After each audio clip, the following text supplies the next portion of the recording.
কোরআন এর ব্যাখ্যার কোনো শেষ নাই। আল্লাহ তাআলা বলছেন, قُلْ لَوْ كَانَ الْبَحْرُ مِدَادًا لِكَلِمَاتِ رَبِّي لَنَفِدَ الْبَحْرُ قَبْلَ أَن تَنفَدَ كَلِمَاتُ رَبِّي وَلَوْ جِئْنَا بِمِثْلِهِ مَدَدًا। আল্লাহ তাআলা বলেন, হে আমার নবী, আপনি বলেন, তাম পৃথিবীর সব পানিগুলি যদি কালি হয়ে যায়, আর তাই দিয়ে যদি আমার রবের কালেমার ব্যাখ্যা লেখা যদি শুরু হয়ে যায়, লিখতে লিখতে তাম পৃথিবীর সব পানিগুলি শেষ হয়ে যাবে, আমার রবের কালেমার ব্যাখ্যা লেখা শেষ হবে না। এটা সেই কোরআন। সুবহানাল্লাহ বলবেন না? আহারে মুসলমান, এই কোরআন বুঝি না, কোরআন বুঝি না। ছেলেমেয়েদেরকে কোরআন শিখাই না, বাচ্চারা কোরআন জানে না। মরার সময় এই একটু আগে বলে আসছি মাদ্রাসা শিক্ষক পরিষদের মিটিং এর মধ্যে, না কোথায় বললাম, হ্যাঁ বলে আসলাম, যখন মারা যায় মরার সময়, না শিবিরের কোথায় কোন প্রোগ্রামে যেন বললাম, মানুষ যখন মারা যায় তখন তার পাশে সেইখানে নিয়া এই কয়েকজন আলেম মাদ্রাসার ছাত্র নিয়া কোরআন শরীফ পড়ায়, সাতক্ষীরা পড়ায়। এবার যদি শুধু সাতক্ষীরা না, সারা বাংলাদেশে, আমি সাতক্ষীরারে ভালোবাসি সেই জন্য বারবার সাতক্ষীরা করি, তো সারা বাংলাদেশের সব জায়গায় মানুষ মরলে মাদ্রাসা থেকে কিছু আলেম ওলামা ছাত্র আইনিয়া কোরআন শরীফ পড়া, যে কোরআন শরীফ পড়ে। এখন আপনাদের কমন সেন্সের কমন বাদ দিয়ে শুধু সেন্স যদি থাকে, সেটা দিয়ে চিন্তা করে কন, এই মরা মানুষটা এ কি কোরআন শরীফ শুনবে? শুনতে পারবে না। তো এর কোরআন শুনে লাভটা কি? এখন এর যখন বাইসে ছিল তখন তো শোনার নাই, এখন মরিয়া গেছে, এই মরা মানুষটারে কোরআন শুনে লাভ কি? আর শুনাইতেছেন কিছু আলেম নিয়ে আসছেন, কিছু মৌলবী, কিছু হাফেজ নিয়ে আসছেন। এখন 20 জন 25 জন হাফেজ নিয়ে আসছেন। ওরা চিন্তা করতেছে যে 25 জন আসছি, যদি 1000 টাকা দেয় তাহলে 50 টাকা করে ভাগে পাবো, কি 25 টাকা করে ভাগে পাবো। ও তেলাওয়াত করতেছে আর ফাঁকে ফাঁকে যদি এইগুলো চিন্তা করে, কোন হাফেজ আলেম রাগ করবেন না, আমি সত্যি কথা বলতেছি। এই চিন্তা যদি করে না, আমি ধরে নিলাম করে না, কিন্তু যদি করে পড়ার সময় যে পয়সা এত কয়টা দেবে, ভাগে পাবো এত, তাহলে বিশ্বাস করুন 1 পয়সারও সওয়াব হবে না। সারা দিন তেলাওয়াত করবেন, কোনো সওয়াব হবে না। তাহলে সবই হইল না, আর মরা মানুষের কাছে বসে পড়াইলেন, লাভটা হইলো কি? খামোকা কতগুলি পয়সা গেল। ছোটবেলায় শুনছিলাম একজন মৌলভী সাহেবের দাওয়াত দিছে, তার বাপ মারা গেছে, মিলাদ শরীফ পড়াবার জন্য, মিলাদ শরীফ পড়িয়া আমার বাপের নামে একটু সবরেসানি করে দেন। তুমি মিলাদ শরীফ পড়ে তারপরে মোনাজাত করছে, আল্লাহ তাআলা যা পড়লাম, আদম আলাইহিস সালাম, নূহ আলাইহিস সালাম, ইব্রাহিম আলাইহিস সালাম, মুসা আলাইহিস সালাম করতে করতে নবী করিম সাল্লাল্লাহু আলাইহি ওয়াসাল্লাম, তারপর সাহাবী, তারপর তাবিঈন, তারপর উলামা মুতাকাদ্দিমিন, মুতাআখিরিন, এরপর মুমিন মুমিনাত সব দিয়া, এরপর আল্লাহ এই কোরআন শরীফ যে পড়াইলো তার বাপের আমলনামায় দিয়ে দিও। এখন সব টপ দিয়া তারপর বসে কয়, ভাই খাবার কই? খাবার টাবার দেবেন না? কয় মোটেও দেবো না। কেন? কয় যে কি খাবার দেবো? এক খতম মৌলুদ শরীফ পড়িয়া তুমি দিছো আদম আলাইহিস সালাম থেকে শুরু করে সবাই রে, তো আমার বাপে বাকি পাইছি কি? তো যে সব বাজানেরে তুমি দোয়া পাঠাইছো, ওগুলোর বাড়ি যেয়ে খাও, আমি খাওয়াতে পারবো না। ভুল পথে আগাচ্ছি, ভুল পথে আগাচ্ছি। কোন মৌলভী সাহেব, মৌলানা সাহেবের দাওয়াত না দিয়া আমার সন্তান যদি কোরআন তেলাওয়াত জানতো, আল্লাহর নবী বলেন, মুমূর্ষ ব্যক্তির কাছে বসে সূরা ইয়াসিন তেলাওয়াত করো, আল্লাহ রাব্বুল আলামিন মৃত্যুর আযাব কমাইয়া দিবে। মরতে বসছে, তখন ছেলেবেলেরা হা হুতাশ করতে চিল্লাইতেছে, কোরআন শরীফ পড়তে জানে না, হায়রে কপাল। জানাজা পড়তে গেছে, জানাজায় নিয়ে গেছে বাপের লাশ, সাতক্ষীরায় বাড়ি বানাইছে, ঘর আছে, দোকান আছে, পাট আছে, জমিন আছে, গাড়ি আছে, সব আছে, সন্তানরা আলেম বানায় নাই। জানাজা পড়তে একজন মৌলানা সাহেবের আনা লাগছে, একজন মৌলানা সাহেব, ইমাম সাহেব জানাজা পড়তে আসলেন, আর আপনার ছেলে প্যান্ট পরা, শার্ট পরা, পেশাব করছে কয়বার, পানি নেওয়া নেই একবার, প্যান্ট ট্যান্ট সর্বনাশ করা। ওই অবস্থায় দাঁড়ায় গেছে ইমামের পেছনে, আল্লাহু আকবার, বাপের কপালে যা আছে হোক। কথা কি আমি খারাপ বললাম না ঠিক বলছি? এখন যদি আপনার ছেলেটা আলেম হইতো, ওই ছেলেটা যদি বাপের লাশ সামনে নিয়ে জানাজা পড়াইতো তাহলে তার চোখ দিয়ে পানি বেরিয়ে যাইত। আপনি যদি আমারে বলেন হুজুর আমার মা মারা গেছে, আপনি একটু আমার মার জন্য কান্দে কান্দে দোয়া করেন, আমি দোয়া করতে পারবো, কিন্তু আমি কি কাঁদতে পারবো? বলেন কাঁদতে পারবো? আরে মা মরছে আপনার, আমি কাঁদবো কোন দুঃখে? এটা তো স্বাভাবিক কথা। সেই জন্য কোরআন ছেলেকে শিখান, সন্তানকে শিখান, মেয়েকে শিখান, নিজে শেখেন, বউরে শিখান, জীবন বাকি জীবনটা কোরআনের খেদমতে লাগায় দেন। বলেন আমিন। আল্লাহ যেন কবুল করেন, বলেন আমিন। এই কোরআন নাজিল হলো, রাসূলুল্লাহ মুখস্থ করতেছেন, এখন মুখস্থ করতে গিয়ে তাড়াহুড়ো করতেছেন যাতে একটা জের জবরও ভুল না হয়। আল্লাহ রাব্বুল আলামিন বলেন লা তুহাররিক বিহি লিসানাকা লিতাজালা বিহি। ও নবী, কোরআনকে মুখস্থ করার জন্য আপনার জিহ্বা এত নাড়াচাড়া করার প্রয়োজন নাই। আমার জিবরাইল যখন কোরআন শরীফ তেলাওয়াত করবে আপনার সামনে, জিবরাইলের সাথে মাত্র একবার উচ্চারণ করবেন আপনি, আপনার সিনার ভিতরে গোটা কোরআন শরীফ মুখস্থ করায় দেওয়ার মালিক আমি আল্লাহ। আপনারে মুখস্থ করাবো, আপনাকে তেলাওয়াত করাবো, সুবহানাল্লাহ। আপনারে তেলাওয়াত করবো, আপনি তেলাওয়াত করতে পারবেন, আপনি মানুষকে বুঝাইতে পারবেন। সুবহানাল্লাহ ওয়া বিহামদিহি। কোরআন নাজিল হলো, কোরআন দিয়ে নবী করিম সাল্লাল্লাহু আলাইহি সাল্লাম একটা বিরাট বিশাল বিপ্লব করে ফেললেন। একটা কিতাব, একটা বিপ্লব, একটা রিভলিউশন, একটা ইনকিলাব, একটা বিশাল পরিবর্তন। যারা চোর ছিল, শুনতেছেন শুনতেছেন ভাইরা, যারা ছিল চোর, যারা ছিল ডাকাত, তারা হয়ে গেল মানুষের সম্পদের পাহারাদার। যাদের জ্বালায় মেয়ে লোকেরা রাস্তা দিয়ে হাঁটতে পারত না, তারা হয়ে গেল নারীর সতীত্ব আর সম্ভ্রমের সংরক্ষণকারী। বানায় বললাম না ইতিহাস, ইতিহাস। সুবহানাল্লাহ। মারপিট করে ইসলাম আসে নাই, বোমাবাজি করে ইসলাম আসে নাই। আল্লাহ তাআলা তার রাসূলকে বলেছেন ইন্নামা আনতা মুযাক্কিরুন লাস্তা আলাইহিম বিমুসাইতির। হে নবী, আপনাকে পাঠাইছি আমি উপদেশক করে, আমি আপনাকে দারোগা করে পাঠাই নাই। মানুষ পিটাইয়া হিদায়াত করার কোনো প্রয়োজন নাই, শুধু মানুষকে বুঝান, যার কিসমতে আছে হেদায়েত হবে। আল্লাহ সব থেকে গণতন্ত্রের মূল্য দিছে বেশি। সুবহানাল্লাহ। গণতন্ত্রের মূল্য মানে, তার মানে হচ্ছে মানুষকে আল্লাহ অধিকার দিয়েছেন। মানুষ তো সূর্য না, চন্দ্র না, গাধাও না, ঘোড়াও না। মানুষ কি? তাও কইতে পারলেন না। মানুষ হলো মানুষ। আর সব থেকে সম্মান দেওয়া হয়েছে কারে? ওয়ালাকাদ কাররামনা বানি আদম। আল্লাহ তাআলা বলেন আদম সন্তানকে আমি সব থেকে বেশি সম্মান দিয়েছি। সব থেকে বেশি সম্মান তোমাদের। তুমি কি লক্ষ্য করছো তোমার যত আমি দেই, এই খাবারগুলো কত যত্ন করে দিছি? আপনার বাড়ির ডিসি সাহেব, এসপি সাহেব, এমপি সাহেব, আপনার বাড়ি যদি মেহমান হয়, আপনি খোলা খাবার দেন? খাবারগুলো কি করে আনেন? ডাকে নিয়ে আসেন না? ডাকে নিয়ে আসেন। তো কি ডিসি আর এসপি আজ এসে কাল নাই, তাই না? এমপি কোন, মন্ত্রী কোন, আজ আছে কাল নাই, সত্যি না? এই বান্দাগুলি আছে এবং থাকবে, আসতে থাকবে। তো আল্লাহ তাআলা বলছেন আমি আদম সন্তানকে সম্মান দিছি। সম্মান শুধু এক জায়গায় না, বহু জায়গায়। যত খাবার দিলেন, খাবারগুলো সব প্যাকেট করে দিয়েছেন। কলা দিছেন, প্যাকেট করে দিছেন। আম দিছেন, কভার দিয়ে দিছেন। আনারস দিছেন, কাঁঠাল দিছেন। যত খাবার দিছে আপনি তাকায় দেখেন, সমস্ত খাবারের উপরে কভার দিয়ে পেঁচায়া খাবারগুলি দিছে। বান্দা এগুলি খা আর জন্মের মতো নাফরমানি কর নাকি? আমরা তো তাই করতেছি। আরে কপাল, যিনি করলেন মেহেরবানি আর আমরা করলাম নাফরমানি, ঠিক না? তো আল্লাহ তাআলা আদম সন্তানকে সম্মান দিয়ে আল্লাহ তাআলা বলছেন ওয়াকুলিল হাক্কু মির রাব্বিকুম।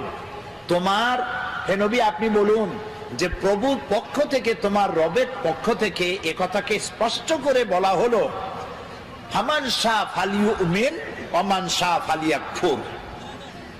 রবের পক্ষ থেকে চূড়ান্ত ঘোষণা এসে যাওয়ার পর তুমি ইচ্ছে করলে আল্লাহর উপরে ঈমান আনতেও পারো, ইচ্ছে করলে বাগাওয়াত, বিদ্রোহ অস্বীকারও করতে পারো, এই ইখতিয়ার তোমার আছে। তোমাকে সূর্যের মতো বাধ্য করিনি প্রতিদিন পূর্ব দিগন্ত থেকে উদিত হয়ে পশ্চিম দিগন্ত অস্তমিত হবে, তুমি বাধ্য নও। জোয়ারের পানি একদিকে যাবে, ভাটির সময় আর একদিকে যাবে, তুমি বাধ্য নও। তুমি মানুষ, তোমাকে সব থেকে বেশি মর্যাদা দিয়েছি, অধিকার দিছি, তুমি আমার সবকিছু দেখো, দেখার পরে যদি পছন্দ হয়, ভালো লাগে, আমার উপর ঈমান আনো, আর পছন্দ না হইলে ঈমান আনো না। কিন্তু একটা সময় আছে যে সময় তোমাকে এই সব কিছুর জবাব আল্লাহর কাছে দিতে হবে। সুবহানাল্লাহ। কোরআন হচ্ছে সেই কিতাব যা দিয়ে মানুষকে আল্লাহ তাআলা বুঝাইছে। এখন আমাদের ইয়াং জেনারেশন, নতুন প্রজন্ম, নতুন বলেন প্রজন্ম, যারা ডিজিটাল বোঝে খুব ভালো, নতুন প্রজন্ম, কম্পিউটার বোঝে, ডিজিটাল বোঝে, অ্যানালগ বোঝে, সব বোঝে। ওই যুবকেরা লেখাপড়ার সঠিক পদ্ধতিতে না হওয়ার কারণে, আমি যুবকদের দোষ দিচ্ছি না, দোষ হচ্ছে সিস্টেম অফ এডুকেশন, শিক্ষা পদ্ধতির দোষের কারণে নতুন জেনারেশন তারা বুঝতেছে কোরআন হচ্ছে 1400 বছর আগের পুরানা, আর বিজ্ঞান হচ্ছে নতুন। বিজ্ঞান হচ্ছে কোরআনের চাইতে শ্রেষ্ঠ, বিজ্ঞান সবকিছু দিয়েছে, কোরআন তো কিছুই দেয় নাই, এই চিন্তা করতেছে যুবকেরা, ওরা বোঝে না সেই জন্য। কিন্তু আজ থেকে 1400 বছর আগে এই কোরআন নাজিল হয়েছে। বর্তমান বিজ্ঞান পরিশ্রম করে, মেধা খরচ করে, তারপরে অর্থ খরচ করে যেসব বিষয় এখন আবিষ্কার করছে, এ সব কিছু আল্লাহ রাব্বুল আলামিন 1400 বছর আগে এ কোরআনে বলে রেখেছে।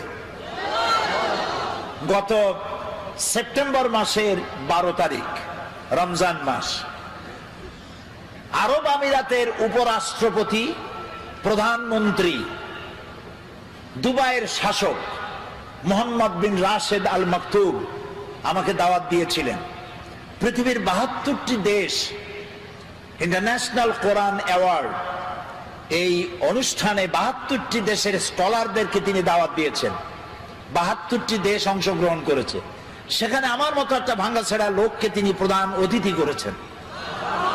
সেখানে আমার বক্তব্যের বিষয় ছিল the scientific miracles in the holy Quran, কোরআনের বিজ্ঞানময় মুজিজা। এর উপর আমাকে বক্তব্য রাখতে হবে, সময় 2 ঘন্টা।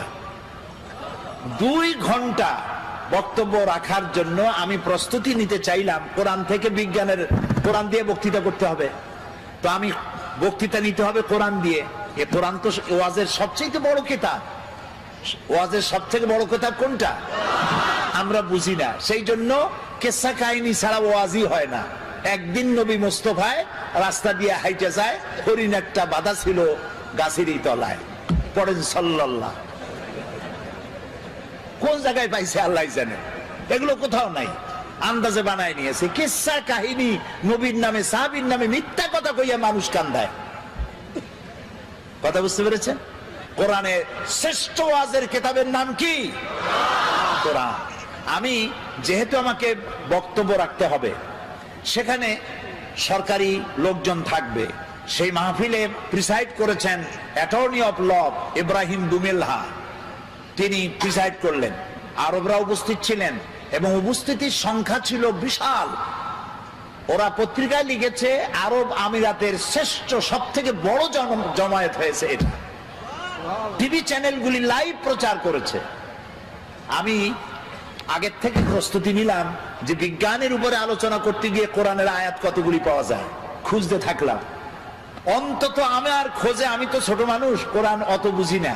লোকেরা কয় মুফাসসিরে কোরআন, আসলে তো কোরআনের তালিবে ইলম, আমি কোরআনের ছাত্র। খুঁজতে খুঁজতে পেলাম বিজ্ঞানের সমর্থক, বিজ্ঞানের তথ্যসূত্র পাওয়া যায় এমন আয়াতের সংখ্যা অন্তত 1000-এর কাছে চলে যাবে। এই যে চাঁদ, পূর্ণিমার দিন আমরা চাঁদ দেখি, পূর্ণিমার রাতে চাঁদ দেখেন না? এই চাঁদ আলো দেয়। আজ থেকে 100 বছর আগে মানুষের ধারণা ছিল চাঁদ নিজেই আলো দেয়। আর ছোটবেলায় দাদা, নানা, নানি তারা বলতো, দাদু মনে বুঝছো? বলে কি? কই যে চাঁদে কালো কালো দেখা যায়, ওটা কি জানো? বলতাম না, জানি না তো। কয় ওটা হলো একটা গাছ। সুবহানাল্লাহ, চাঁদের মধ্যে গাছ। ছোটবেলায় চিন্তা করতাম, কয় যে শুধু গাছ না, ওখানে একটা বুড়ি আছে সুতা কাটে। তখন চিন্তা করতাম যে আরে এই বুড়ি এত কষ্ট করে সুতা কাটে, সারাদিন তো খায় কি। পরে কিন্তু ওই ধারণা আমাদের এখন আর নাই, ঠিক না? ভূমিকম্প সম্পর্কে প্রশ্ন করা হতো, ভূমিকম্প কি জানো? বলতাম না জানি না। তো যে একটা গরুর দুইটা শিঙের পৃথিবী, শিং যখন ব্যথা করে তখন এক শিং থেকে আর এক শিঙে যখন পাল্টায় তখন পৃথিবী কাঁপে ওঠে। চিন্তা করতাম ওরে বাবা, গরুটা কত বড়, শিংটা কত মোটা। এখন কি তাই বিশ্বাস করি? করি না। আজ থেকে 100 বছর আগে ছিল চাঁদ নিজে আলো দেয়, কিন্তু পরবর্তী সময় বিজ্ঞানীরা আবিষ্কার করলো যে না, চাঁদ আলো যেটা দেয় ওটা ধার করা আলো, ওর নিজের আলো নাই। এ কথা বিজ্ঞান আবিষ্কার করলো এই শখানেক বছর হলো। কিন্তু বিজ্ঞান জানলো 100 বছর আগে, আর তার 1300 বছর আগে জেনেছেন মুহাম্মদুর রাসূলুল্লাহ সাল্লাল্লাহু আলাইহি ওয়াসাল্লাম। এই কোরআনে সূর্যকে বলা হয়েছে শামসুন। কোরআনে সূর্যকে কি বলা হয়েছে? শামসুন, সিরাজুন, ওয়াহাজুন, দিয়াউন। এর অর্থ কি? সিরাজ, শামস, দিয়া, এক একটার এক একটা অর্থ আছে। কোনটার অর্থ হচ্ছে প্রদীপ্ত প্রজ্জ্বল, কোনটার অর্থ হলো উত্তাপ সৃষ্টিকারী, আলো বিকিরণকারী। এটা হলো সূর্য। আর চাঁদের কথা যখন আল্লাহ বলেছেন তখন বলেছেন কামারাম মুনিরা। কামার মানে চাঁদ, মুনিরা মানে আলোক প্রাপ্ত। যে চাঁদ আলো পায়া আলো বিকিরণ করে ওইটার নাম হলো চাঁদ। সুবহানাল্লাহ। তাহলে চাঁদের যে নিজের আলো নাই, এই কথা বিজ্ঞান বোঝার আগে বুঝছে কে?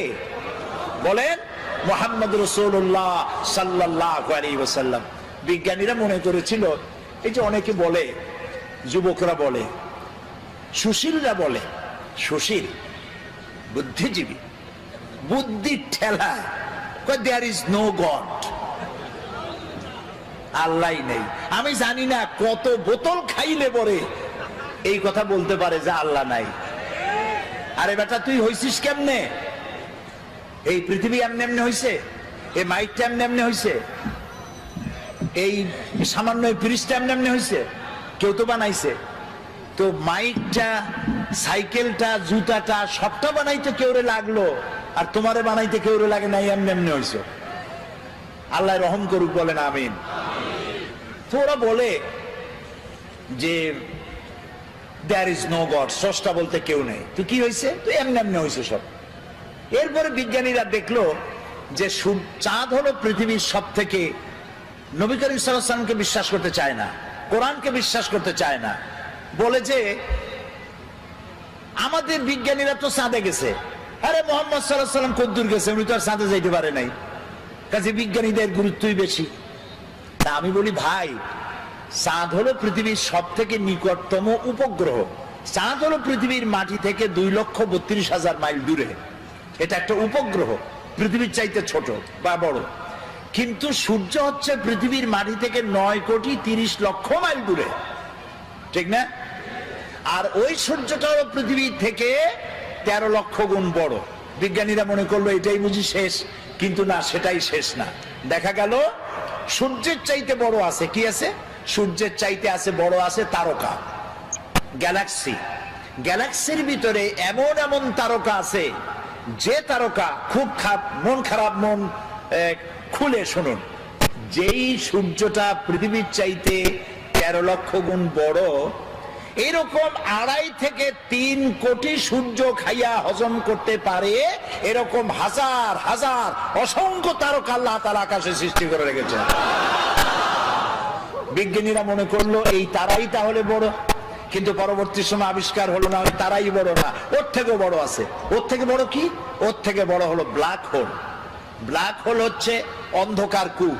এই অন্ধকার কূপটা এত বড় কূপ যে তারায় 2.5 থেকে 3 কোটি সূর্য খাইয়া হজম করতে পারে। সেই তারা ঘুরতে ঘুরতে যদি ব্ল্যাক হোলের রেঞ্জের মধ্যে এসে যায়, তাহলে এই ব্ল্যাক হোল আপনি যেমন চকলেট চুষে শেষ করে ফেলেন, তার থেকে দ্রুত সময়ের ভেতরে ওই তারা চুষে শেষ করে ফেলে দেয়। এই কথা বিজ্ঞান জানলো সেদিন। আর আল্লাহ রাব্বুল আলামিন বিজ্ঞান জানার 1300 বছর আগে আল্লাহ রাব্বুল আলামিন বলছেন ফালা উকসিমু বিন নুজুম, সেই তারকাসমূহের শপথ, সেই তারকাসমূহের শপথ করি যেই তারকাসমূহ নিপতিত হয় যেখানে, ফালা উকসিমু বিমাওয়াকিন নুজুম, তারকাসমূহ নিপতিত হয় যে জায়গায়, সেই জায়গার শপথ করি। তো তারকাসমূহ নিপতিত হয় কোথায়? ব্ল্যাক হোলের মধ্যে। সেই কথা আল্লাহ তাআলা 1400 বছর আগে বলে রেখেছেন কোরআন শরীফের মধ্যে। এই যে আপনার আমার একটা শরীর, একটা বডি আছে না, কেমনে হয়েছে এই বডিটা? আল্লাহ রাব্বুল আলামিন বলেন, এই কোরআনের মধ্যে বলেছেন, ইন্না খালাকনাকুম মিন তুরাবিন সুম্মা মিন নুতফাতিন সুম্মা মিন আলাকাতিন সুম্মা মিন মুদগা। তোমাকে মাটির, নিষ্প্রাণ মাটি দিয়ে সৃষ্টি করা হয়েছে, এর থেকে নুতফা হয়েছে, মায়ের পেটে চলে গিয়েছে। এখন বিজ্ঞানীরা, ভ্রূণ তত্ত্ববিদরা বলেন, ভ্রূণ তত্ত্ববিদ তারা বলেন ভ্রূণ থাকে মায়ের পেটে 3টা পর্দার আড়ালে। এখন বলতেছে, আর কোরআন বলতেছে ফি জুলুমাতিন সালাস, 3টা পর্দার আড়ালে মায়ের পেটে সন্তান থাকে, ফি কারারিম মাকিন, একটা সুরক্ষিত জায়গার ভিতরে আমি এটাকে রেখে দেই। আলাকা সুম্মা মিন নুতফাতিন সুম্মা মিন আলাকা, আলাকা মুআল্লাক থেকে। বিজ্ঞানীরা এখন আবিষ্কার করেছে যেটা মায়ের পেটের মধ্যে যে জরায়ু আছে, বাচ্চা থলি যেখানে বাচ্চাটা থাকে, ওইখানে আলাকা, এটা ঝুলন্ত অবস্থায় সেটকে থাকে, লাগিয়ে থাকে, মিশে থাকে। ওরা এখন বলতেছে, কিন্তু আল্লাহ বলেছেন 1400 বছর আগে। তারপরে আল্লাহ কি বলছেন?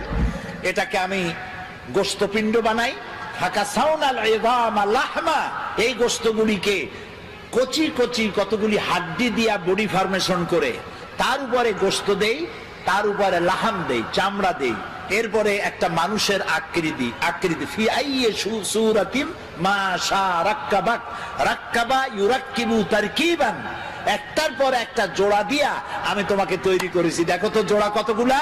হাতের আঙ্গুল থেকে শুরু করে বাহু পর্যন্ত কয়টা জোড়া বলেন? হ্যাঁ, খালি কিলাকিলি করছেন, জোড়া কয়টা গুনিয়া দেখেন নাই? 6টা জোড়া। আঙ্গুলের মাথা থেকে শুরু করে বাহু পর্যন্ত 6টা জোড়া। এই 6টা জোড়া যদি না থাকতো তাহলে কি হতো? ধরেন একটা জোড়া বাদ দিলাম, কোনোই তো জোড়া নাই, কারো কবজা নাই। কি বলে সাতক্ষীরা কি কয়? দরজায় কি লাগায়? কবজা বলেন তো। এইখানে কবজা নাই। এখানে যদি কবজাটা না হতো, এটা কি হইতো? এটা হাত হইতো না, হইতো লাঠি। ভাত খাইতেন কেমনে? এটা তো ক্লোজ হবে না, ভাত খাবেন কেমনে? খাবারের জন্য 2 হাতের মাথায় 2 জনে বসতে হবে। এ ওরে মুখে দেবে, সে তার মুখে দেবে। তাও আবার আঙ্গুলগুলো ভাঁজ হবে না, জোড়া নাই। কাঁচা চামচের মধ্যে মতো মুখে ভাত ঢুকে দিয়ে নাকের সিধার মধ্যে গিয়ে ঢুকতে। হাসতেছেন? কোরআন বুঝেন নাই, কপাল করেছে। আল্লাহ বলতেছেন এমনি এমনি সেজদা দিবি বেটা, সেজদা দিবি যখন বুঝতে পারবি আমি তোরে বানাইছি কেমনে। সুবহানাল্লাহ বলেন, সুবহানাল্লাহ। আহারে কি সুন্দর বানাই দিলাম, পাও বানাই দিলাম বাস করে যেন বসতে পারো। ঠ্যাঙের উপরে ঠ্যাং ফেলে ঠ্যাং ঝুলাও, কিন্তু বানাইছি কি কায়দা করে সেটা দেখো নাই। ঠ্যাঙের উপর ঠ্যাং থুয়ে আবার পাও নাড়ায়, আবার হাত দিয়ে ঘষে। কপাল পোড়া কোথায়। হাত দিলেন, পাও দিলেন,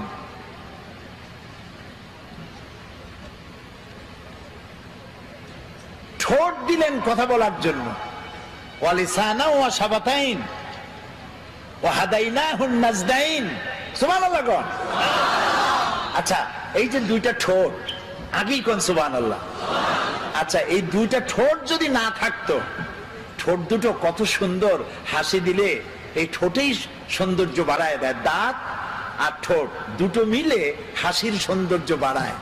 বুড়া মানুষের দাঁত নাই, সে যদি হাসে তার হাসি একরকম। জি।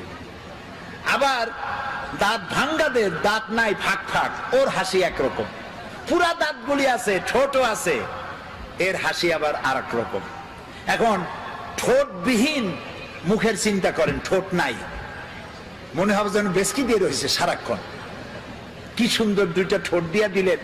আপনি ঠোঁট নাড়বেন, জিহ্বা নাড়বেন, আপনার মনের কথাগুলি ভাষা হইয়া বেরিয়ে গিয়ে অন্যকে বুঝাতে সহযোগিতা করবে। সুবহানাল্লাহ, আল্লাহু আকবার, আরো জোরে কও আল্লাহু আকবার।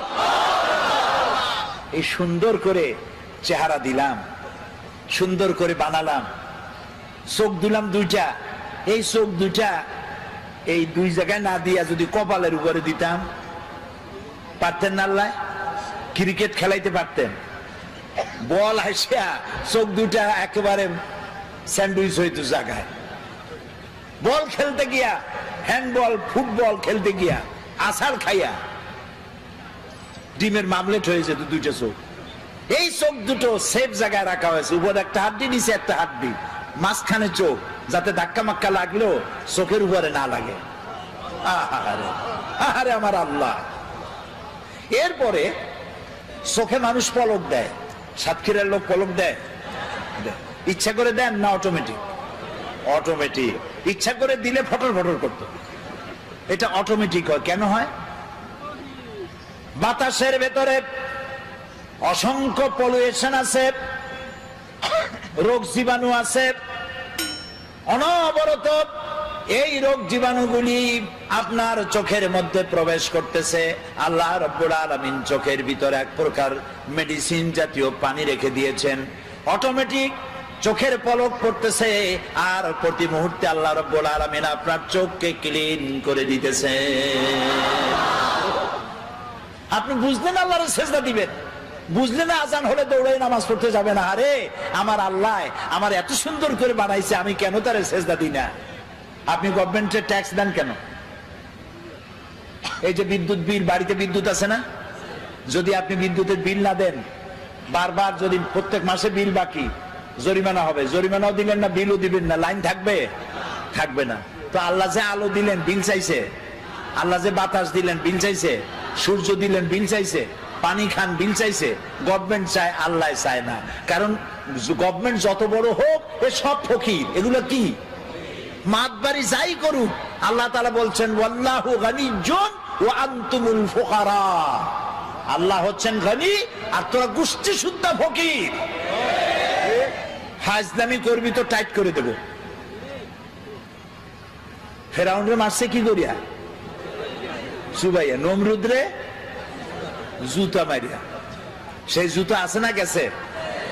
কদিন আগে পড়ছে না একজনের কপালে? কার কপালে? একেবারে আসল জায়গা, জুতা রিজার্ভ, বেকায়দা করবা জুতা আছে।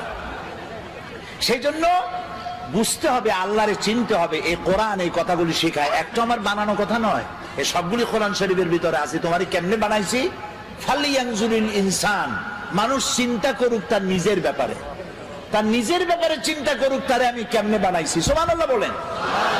আপনার পা থেকে শুরু করে মাথা পর্যন্ত যে নার্ভ সিস্টেম, রগের যে সিস্টেমটা আছে, শরীরের সমস্ত রগগুলি যদি ছিঁড়া পাশাপাশি সাজানো যায়, 3 একর জমিন লাগবে সাজায় রাখতে। একটা মানুষের শরীরে এত রগ আছে। এই রগগুলি কেন? আপনি যা খান সমস্ত খাবারগুলিকে কার্বোহাইড্রেট বলা হয়, কার্বোহাইড্রেট। আর কার্বোহাইড্রেট হলো ডাল, ডাল জাতীয় খাদ্য, আটা, আটা জাতীয় খাদ্য, চিনি, চিনি জাতীয় খাদ্য, চাউল, চাউল জাতীয় খাদ্য। এই খাদ্যগুলি আপনি খেলে পরে এ দিয়ে পেশাব হয়, পায়খানা হয়, আর রক্ত হয়। রক্তগুলি কেন? শরীরকে তরতাজা রাখার জন্য, শরীরকে উষ্ণ রাখার জন্য, কার্যক্ষম করে রাখার জন্য। এখন রক্ত শরীরের যে এলাকায় যাবে না সেটা প্যারালাইজড হয়ে যাবে। সমস্ত শরীরে রক্ত প্রবাহিত করার জন্য আল্লাহ রাব্বুল আলামিন আপনার বডির মধ্যে একটা জেনারেটর দিয়েছেন। ওই জেনারেটরের নাম কি বুদ্ধি করে কোন তো? হার্ট। হার্টটা কোথায়? মাথায়। কোন জায়গায়? এই যে এইখানে। এই হার্ট অনবরত পাঞ্চিং হচ্ছে, সিস্টোলিক এন্ড ডায়াস্টোলিক। এটা এরকম করতেছে, দেখতেছেন আমার হাত এরকম করতেছে। তো এরকম করতে করতে এরকম করে যদি আর না ছাড়লো তাহলে বলা হলো হার্ট অ্যাটাক করেছে, লোকটা হার্ট অ্যাটাক করে মারা গেছে।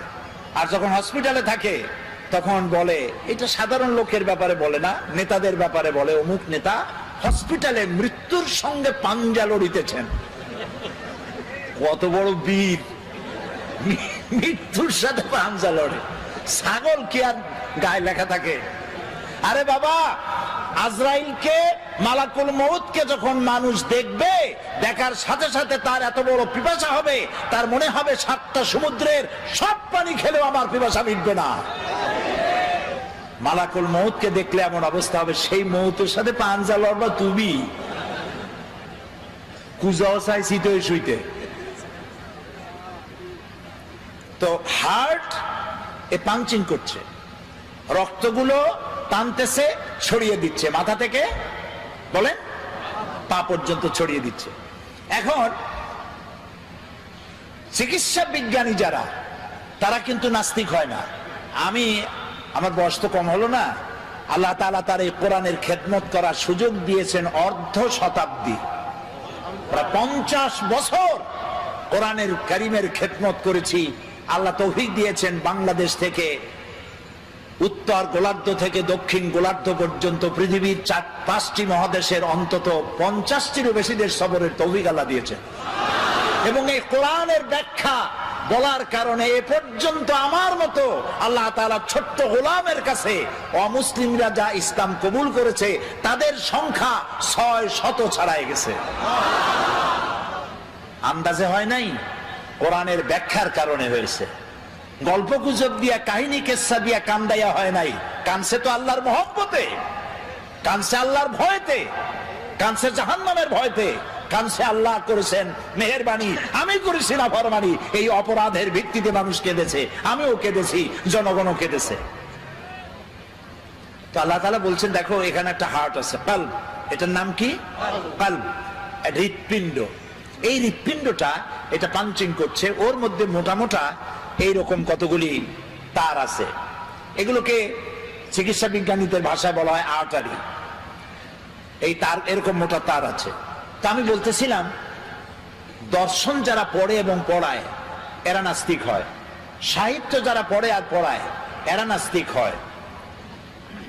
বেশিরভাগ, সব নাস্তিক হয় আমি তা বলবো না, কিন্তু চিকিৎসা বিজ্ঞানীরা আর এমনি জেনারেল সায়েন্টিস্ট যারা, তারা নাস্তিক হয় খুব কম।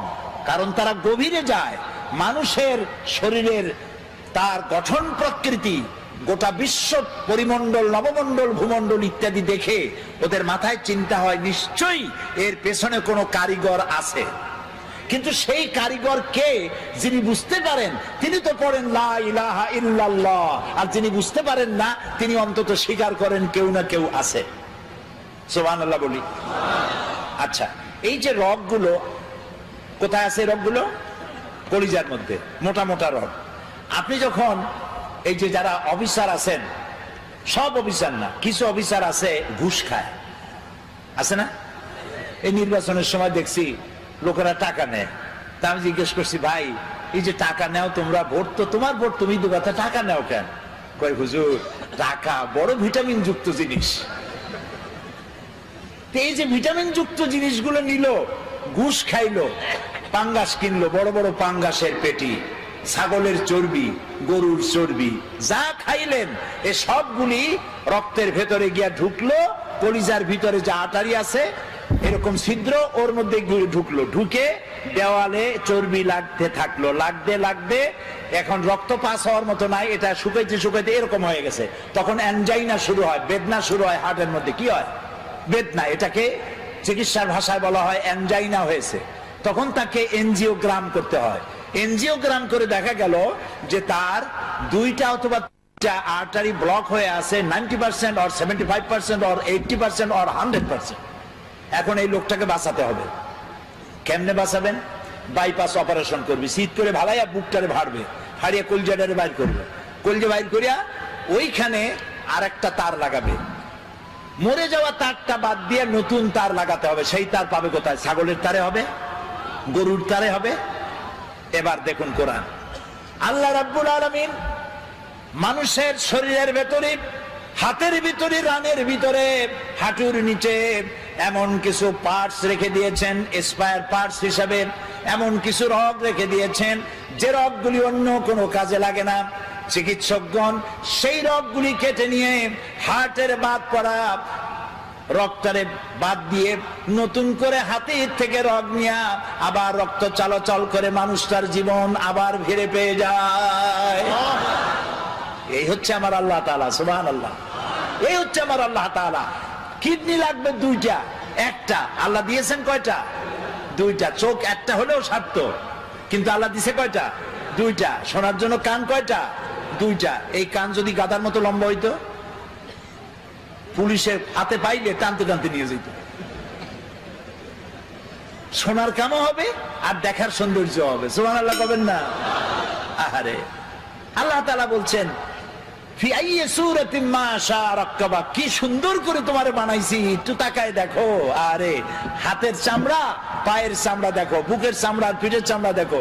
পায়ের উপরের চামড়া একরকম, পায়ের তালুর চামড়া আর এক রকম। পায়ের উপরে, পাতার উপরে যে চামড়াটা, ওই রকম চামড়া যদি হতো পায়ের তলে, প্রত্যেক দিন জুতায় হাফসুল করে যেরকম, ওইরকম হাফসুল করা লাগলো পায়ে। হাতের তালুর চামড়া, পিঠের চামড়া, বুকের চামড়া, পিঠের চামড়া একরকম না। সুবহানাল্লাহ বলবেন না?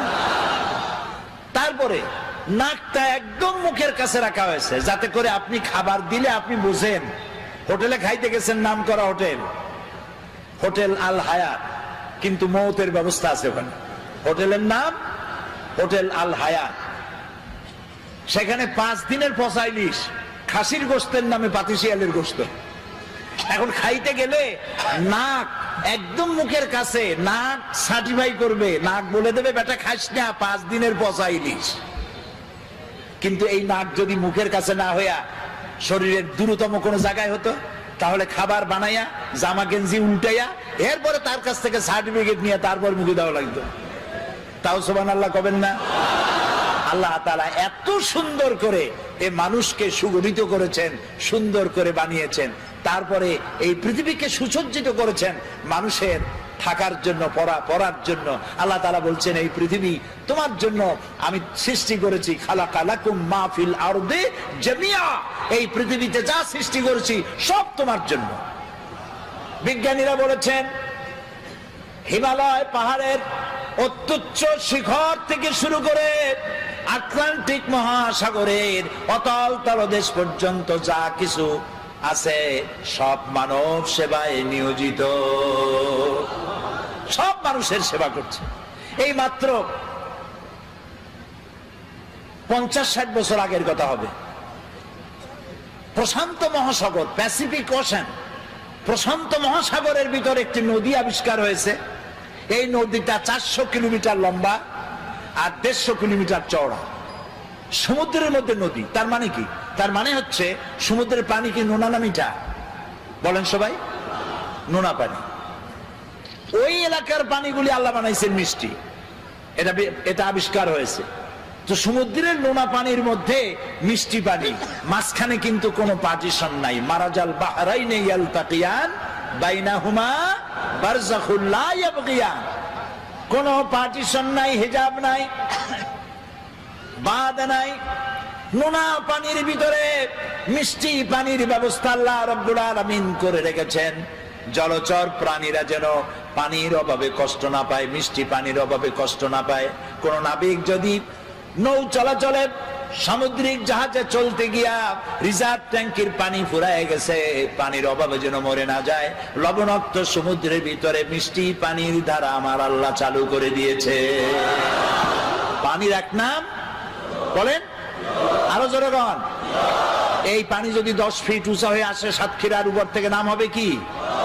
একটু আগে ছিল জীবন আর তারপরেই মরণ। এই পানি না হলে পৃথিবীর মানুষ বাঁচবে না। সেই জন্য এই পৃথিবীর 4 ভাগের 3 ভাগ কি?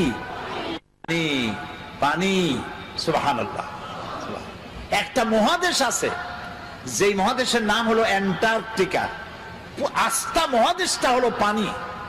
পানিকে আল্লাহ তাআলা বরফ করে রেখে দিয়েছেন। পানির যদি ঘাটতি হয়, এই বরফ গলায় দিয়ে আল্লাহ পানি পূরণ করে দিবেন। মাটির তলায় পানি, খালে পানি, বিলে পানি। আচ্ছা বলেন তো, আপনাদের এলাকায় কলারোয়ায়, এই সাতক্ষীরায়, ঝাউডাঙ্গায়, তারপরে এদিকে আরো কি কালীগঞ্জ, তারপরে শ্যামনগর, প্রতাপনগর, আশাশুনি, কয়রা, বেয়াড়া, আরো কি আছে না, ওগুলা বুনিয়া নাকি, সব আমার মুখস্থ। এই এলাকার নদীগুলো সোজা না বেঁকা বেঁকা? হ্যাঁ, সমস্ত খাল আর নদী কি বলেন? বেঁকা বেঁকা। কেন? সোজা যদি হইতো তাহলে দুই দিকের মাটি সমানভাবে পানির পরশ পেত।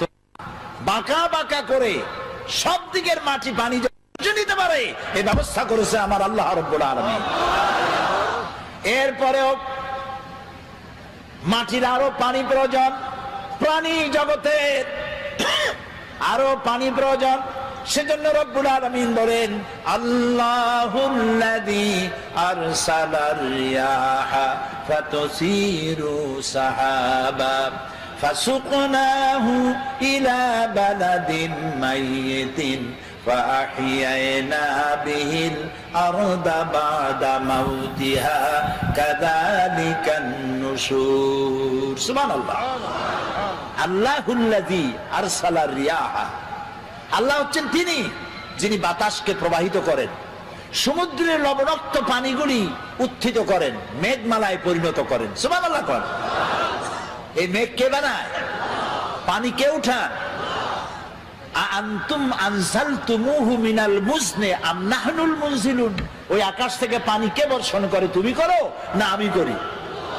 আল্লাহ করে। এরপরে এই মেঘকে আল্লাহ অর্ডার করেন, বাতাসকে বলে দেন বাতাস মেঘ টেনে আশা শুনি কালীগঞ্জ এবং সাতক্ষীরার আকাশের উপরে নিয়ে যা। আপনারা আবার মনে মনে খুশি হবেন না যে সাতক্ষীরা বুঝি কোরআন শরীফ আছে। এগুলো আমি ব্যাখ্যায় বললাম। আল্লাহ যখন অর্ডার করেন, মেঘ পরিচালক ফেরেশতা মেঘ বাতাসকে হুকুম করে, আল্লাহর হুকুমে বাতাসে মেঘ চলে আসলো। কোথায় আসলো? সাতক্ষীরা আসলো। আসলো কোথায়? এবার আল্লাহ যদি ইচ্ছা করেন, মেঘের পানিকে কলসির মতো কান্দা দিয়া যদি ঢেলে দেন, তাহলে ঘর বাড়ি ভেসে যাবে, মানুষ শেষ হয়ে যাবে। আল্লাহ রাব্বুল আলামিন কণা কণা বৃষ্টি নাজিল করে দেন, ফোঁটা ফোঁটা বৃষ্টি। এই ফোঁটা ফোঁটা বৃষ্টি পৃথিবীর শুষ্ক বালু কণা কোথায় আছে খুঁজে খুঁজে বের করে সমস্ত শুষ্ক বালু কণাগুলিকে আল্লাহ সিক্ত করে দেন। তারপরে মরা জমিনকে আল্লাহ তাআলা জিন্দা করে দেন বৃষ্টির পানি দিয়া। মরা জমিন কি হয়ে গেল? জিন্দা হয়ে গেল। এখন চাষ করেন, বীজ বপন করেন। আল্লাহ তাআলা বলেন, এই যে বীজ বপন করলা, আনতুম আনশাতুম শাজারাতাহা আম নাহনুল মুনশিউন। ওই মাটির তলায় যে বীজ তুমি বপন করলা, ওটা তো পচায়ও দিতে পারতাম। ওই মাটি ফাইয়া বীজটা অঙ্কুরিত হলো। কে করলো? তুমি করছো না আমি করছি? সুশীলরা করছে না বুদ্ধিজীবীরা করছে? কে করছে? জোরে বলেন, আল্লাহ তাআলা। এভাবে আমি ফসল উদ্গত করলাম, ধান হইল, ধানের মধ্যে চাউল দিলাম। যদি চাউল না দিতাম, লাউ নাশাউ জাআলনাহু উজাজান, না লাউ নাশাউ জাআলনাহু হুতামা ফাযালতুম তাফাক্কাহুন। যদি আমি ওই ধানের মধ্যে চাউল না দিতাম, তাহলে তুমি কি করতা? বাল নাহনু মাহরুমুন, কপালে আঘাত করতে আর বলতো, আরে মাহরুম হয়ে গেলাম, বঞ্চিত। ধানগুলারে আল্লাহ সিটা বানাইতে পারে না? কে বলছে? আল্লাহ নিজেই বলছেন, আমি ইচ্ছা করলে সিটা বানাই দিতে পারতাম। তাহলে আমি তোমাকে বানাইলাম, কে বানাইছে? বলেন সবাই। এই সুন্দর দুটি হাত কে বানিয়েছেন? চোখ দিছেন কে? কান দিছেন কে? নাক দিছেন কে? মুখ দিছেন কে? চলার জন্য, বলার জন্য শক্তি দিছেন কে? চিন্তা করার ক্ষমতা দিছেন কে? যৌবন দিছেন কে? বাচ্চা দিছেন কে? বউ দিছেন কে? এই সব কিছু দিয়া খাবেন কি, সেটা আল্লাহ তাআলা বানাই দিয়েছেন। সুবহানাল্লাহ। জমিনে ফসল হইল, আরে জমিনকে আল্লাহ অর্ডার দিলেন, আমার এই জমিন এত ভালো, বাংলাদেশের এই মাটি এত ভালো, আমার প্রিয় জন্মভূমি বাংলাদেশ। নাম কি? তাও এরকম আসতে কইলেন, জোরে কর না, আরো জোরে কর। এই মাটি বড়ই সুন্দর। আঙ্গুল দিয়া নাড়ায়া নাড়ায়া কদুর বিচি বপন করে দিলেন। পরের দিনে 2 পাতা, তারপরের দিন লতা, 6 দিন পর ফুল, আর কয়দিন পর কদু ঝুলে পড়লো। আল্লাহর দেওয়া এত সুন্দর কদু খাইয়া আলহামদুলিল্লাহ কয় না, কয় সাদের লাউ বানাইলো মোরে বই থাকি। আগা খাইলো, ডকা খাইলো, তাও আল্লাহরে চিনল না। কপাল পোড়া। কি পোড়া বলেন? কপাল পোড়া। খাবার দিলেন, মাছ দিলেন, তরি তরকারি দিলেন, সব দিলেন, সে আল্লাহর নামাজ পড়ে না, সে আল্লাহর কোরআন বোঝে না। কি কপাল পোড়া! আরে মুসলমান, আল্লাহ রাব্বুল আলামিন বলছেন আমি খাবার দেই, খাবারগুলো তৈরি করেছি আমি। এবং আল্লাহ এমন দেওয়া দেয় দেখবেন, নামাজ পড়লেও দেয়, নামাজ না পড়লেও দেয়। বরং দেখা যায় যারা নামাজ পড়ে না, রোজা করে না, ইসলামরে গাইলায়। মৌলানা সাহেবদের বলে মৌলবাদী, আবার বলে জঙ্গিবাদী। নতুন নাম তৈরি হয়েছে জঙ্গিবাদী, সন্ত্রাসী, হরকতুল জিহাদ, কুতকুতুল উন্মাদ। এরপরে নতুন আরেক নাম রাখছে, শুনে তো অবাক হয়ে গেছি। নতুন নাকি আরেকটা দল বাইরে হয়েছে, সেটার নাম আল জঙ্গিতুল জংলা। এ আবার কোন জঙ্গলে আল্লাহ জানে। এরা নতুন নতুন নাম রাখে, আলেমদেরকে বদনাম দেয়, আলেমদেরকে বদনাম দেয়। ওরা নামগুলি আবিষ্কার করে আর মনে করে মৌলবীরা বুঝবে না, কিন্তু আমরা যে বুঝি ওরা আবার তা বোঝে না। তো আল্লাহ রাব্বুল আলামিন সৃষ্টি করলেন, তারপরে খাবার দিলেন, সুবহানাল্লাহ বলেন। জমিনকে উর্বর করে দিলেন, খেতে খামারে মাছ দিলেন, পাখি দিলেন, সব খাবার দিলেন। খেতে দেওয়ার মালিক কে?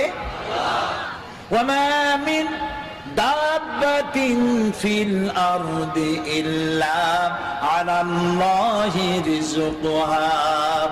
এই পৃথিবীর উপরে এমন কোন বিচরণশীল জীব নাই যে জীবের রিজকের দায়িত্ব আমি আল্লাহ নিজ হাতে গ্রহণ করি নাই। সকল জীবের রিজকের দায়িত্ব কার? তো আমরা দেখি নামাজ রোজা যারা করে এরা বরং কম পায়। যারা নামাজ রোজা করে না, আল্লাহরে গাইল দেয়, ইসলামরে গাইল দেয়, ইসলাম মিটাবার চেষ্টা করে, ওরা পায় বেশি। ঠিক না? আল্লাহ তাআলা বলছেন লা ইয়াগুররান্নাকা তাকাল্লুবুল লাযিনা কাফারু ফিল বিলাদ। ও মুসলমানেরা, এই কাফেরদের চাকচিক্য সম্পদ দেখা তুমি ভয় পাইও না, চিন্তা করো না, প্রতারিত হও না। মাতাউন কালিল, সামান্য কিছু সময়ের জন্য আমি ওদের দিছি। সুম্মা মাওয়াহুম জাহান্নাম, এরপরে ঠিকানা হবে কোথায়? ওয়াবিসাল মাসির। আহারে হায় হায়, দুনিয়া কা মজা লে লো, দুনিয়া তোমারি হ্যায়। তো দুনিয়ার মজা লোটার জন্য খুব লুটপাট করো, তারপরে সময় আসবে যখন বলবা আমার স্বাদ না মিটিল, আশা না ফুরিল। তারপরে কি? সকলই ফুরায় যায়। আরে খাইতে পারলাম না, এত বাড়ি বানাইলাম, এত ঘর বানাইলাম, এত লুটপাট করলাম, এত শয়তানি করলাম, এত ডিজিটাল করলাম, আরে সব তো গেল শেষ হইয়া।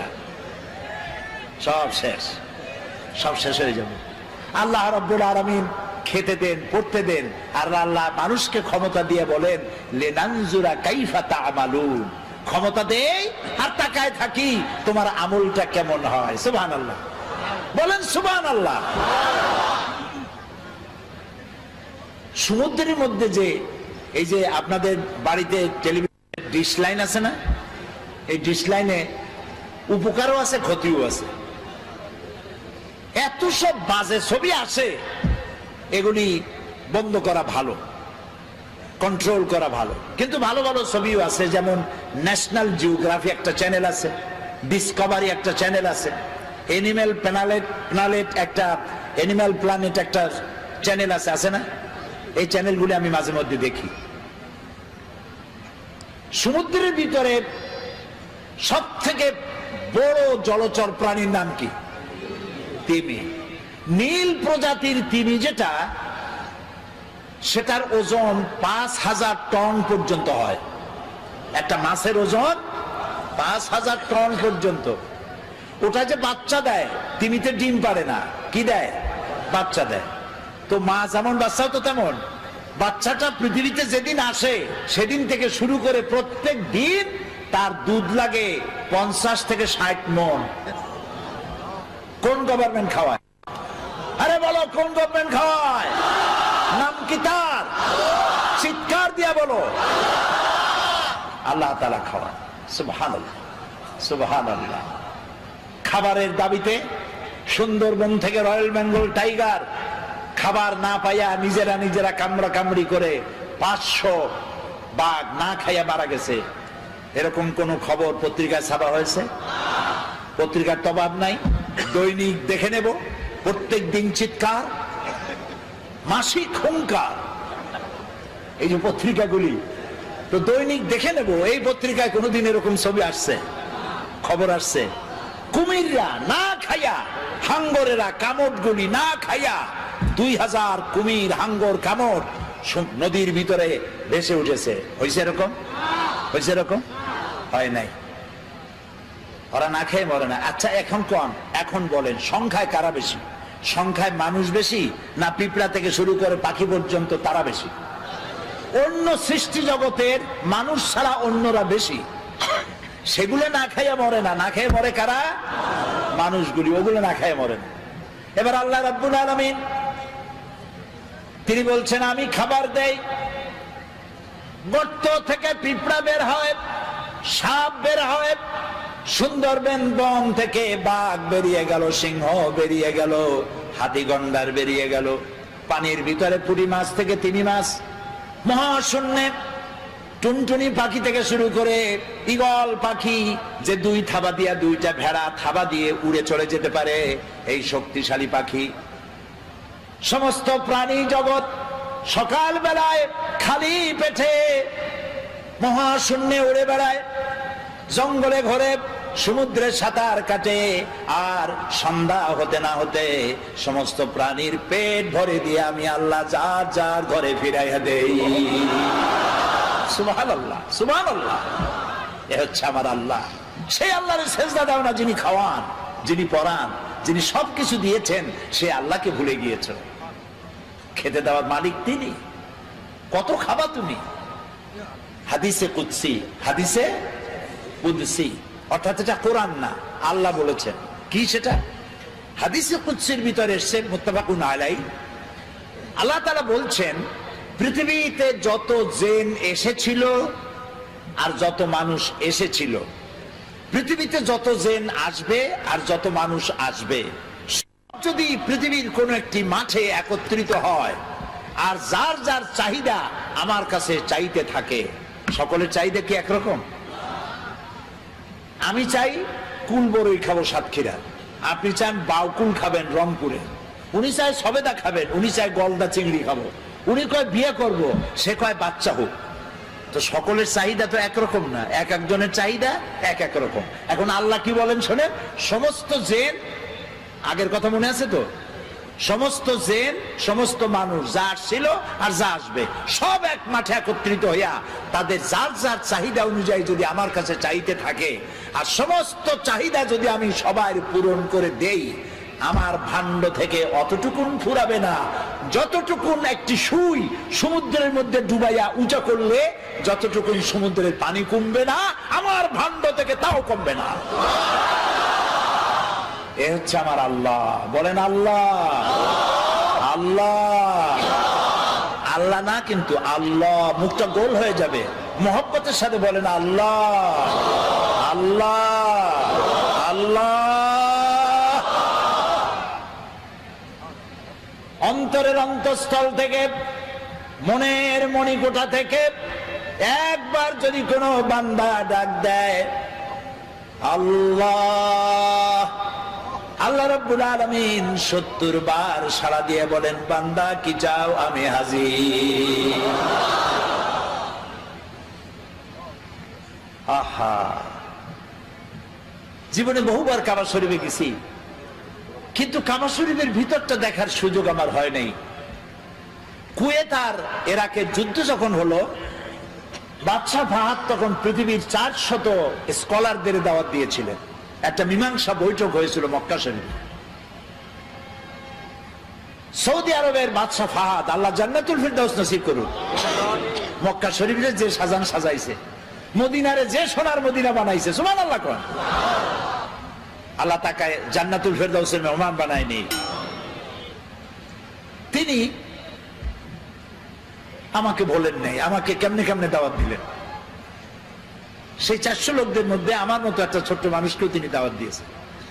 তো আমার তখন চিন্তা হলো যে কাবা শরীফ এর ভেতরটা দেখার এত ইচ্ছা, কোনোদিন দেখতে পারলাম না। আল্লাহ, এবার রাষ্ট্রীয় মেহমান বানাইছো তুমি, রাজকীয় মেহমান, যদি এইবার একটু সুযোগ পাইতাম।